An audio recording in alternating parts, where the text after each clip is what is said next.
relations franco-algériennes, la théorie du bouc émissaire.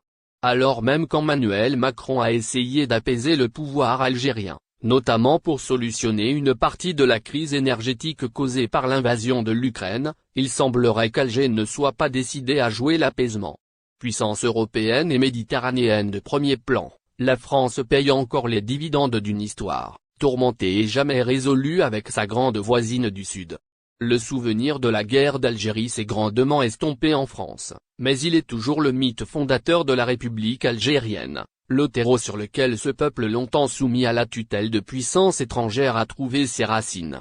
Le meurtre symbolique du bouc émissaire, l'hymne national algérien, le rappelle explicitement. Dans sa version intégrale, la France est la némésis de l'Algérie, le modèle et le rival d'un inconscient collectif en quête d'identité.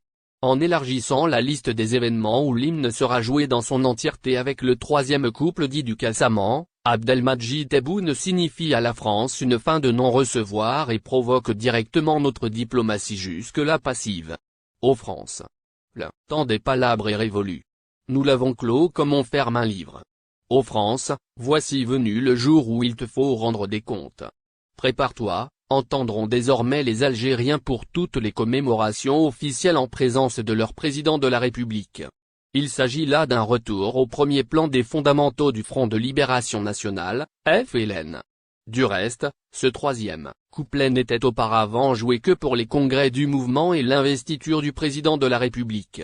Il fait de l'hymne algérien composé par le militant nationaliste et poète Moufdi Zakaria, le seul au monde à mentionner nommément une puissance étrangère, preuve, s'il en fallait une, de la schizophrénique relation que les Algériens entretiennent avec la France.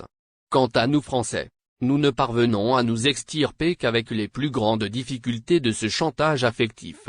Tant du fait d'une immigration algérienne présente en grand nombre sur notre sol que du fait d'un sentiment de culpabilité chevillé au corps, trop longtemps entretenu par une partie de notre intelligentsia.